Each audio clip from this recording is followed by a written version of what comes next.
So guys, let's discuss this question. Question is, at a market price of rupees 10, a firm supplies 4 units of output. देखो, जब price कितना है, price है rupees 10, तो वहां पर हम कितनी क्वांटिटी सप्लाई कर रहे हैं, 4 units. The market price increases to rupees 30. Increases to का मतलब जो नया प्राइस है ना, जो हमारा न्यू प्राइस निकल कर आया, जिसको मैं P1 से डिनोट कर देता हूं, ठीक है. जो न्यू प्राइस निकल कर आया उसको मैंने मान लिया रुपीज 30. माना नहीं, क्वेश्चन में दे रखा है the market price increases to rupees 30. ठीक है. अगर यहाँ पे इंक्रीजेस बाय लिखा होता ना, इसका मतलब इन दोनों के बीच में चेंज दे रखा है. वो मतलब 10 से इंक्रीज हो गया 30 यूनिट्स और, तो वो 40 आंसर आता. बट यहाँ पर इंक्रीजेस टू 30 दे रखा है, इसका मतलब जो हमारा नया प्राइस है वही 30 दे दिया क्वेश्चन में. तो नया प्राइस हमें 30 दे दिया.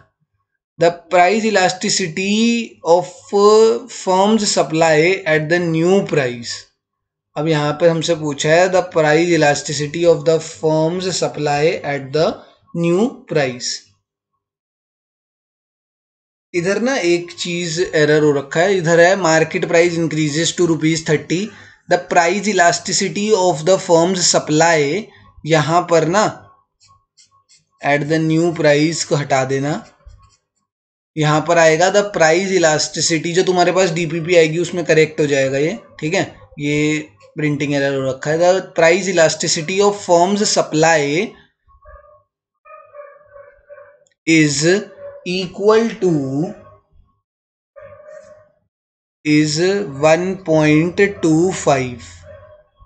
ठीक है. प्राइस इलास्टिसिटी हमें क्वेश्चन में मेंशन्ड है. Price elasticity of firm's supply is 1.25. Find the new quantity.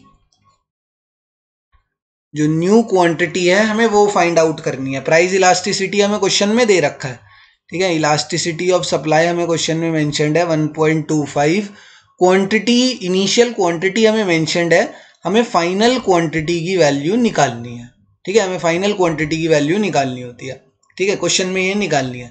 तो अब इलास्टिसिटी ऑफ सप्लाई का फॉर्मूला क्या होता है?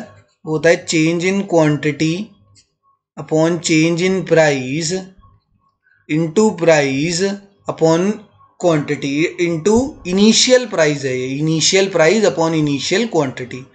तो इलास्टिसिटी ऑफ सप्लाई 1.25 मेंशन्ड है. ठीक है. चेंज इन क्वांटिटी मुझे नहीं पता. जब मुझे फाइनल क्वांटिटी ही नहीं पता तो मैं उसके दोनों के बीच में चेंज कैसे निकालूंगा? तो चेंज इन क्वांटिटी मुझे नहीं पता. चेंज इन प्राइस मुझे पता है. 10 से कितना हो गया? 30. तो change in price is 20 units. Initial price कितना है? 10. इनिशियल क्वांटिटी कितनी है?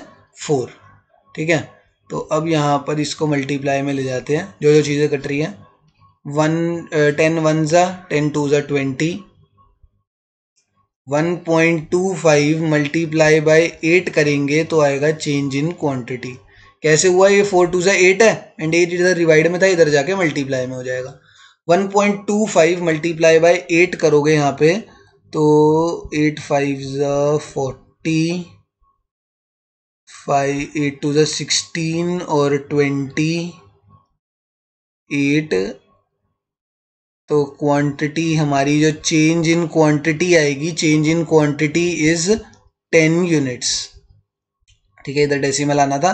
चेंज इन क्वांटिटी मेरी आ गई मल्टीप्लाई करके. 1.25 मल्टीप्लाई बाय 8 होता है 10.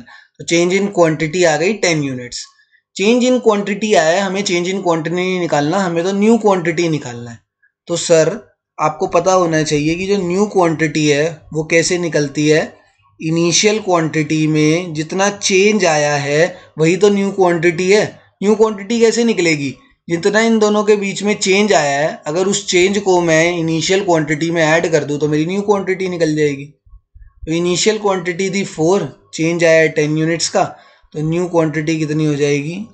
New quantity is equals to 14 units. ठीक है, न्यू क्वांटिटी मेरा कितना आ जाएगा? न्यू क्वांटिटी मेरी 14 यूनिट्स आ जाएगी.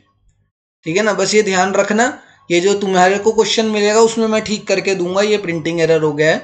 और ये प्रिंटिंग एरर यही है कि यहाँ पर यहाँ तक तो सही था। उसके बाद price elasticity of the firm supply is 1.25। Price elasticity मुझे मेंशन्ड था क्वेश्चन में। And we have to find the new quantity, that is the final quantity हमें बतानी थी। एंड वो हमारी कितनी आ गई, 14 यूनिट्स हमारा इस क्वेश्चन का आंसर होगा। Thank you.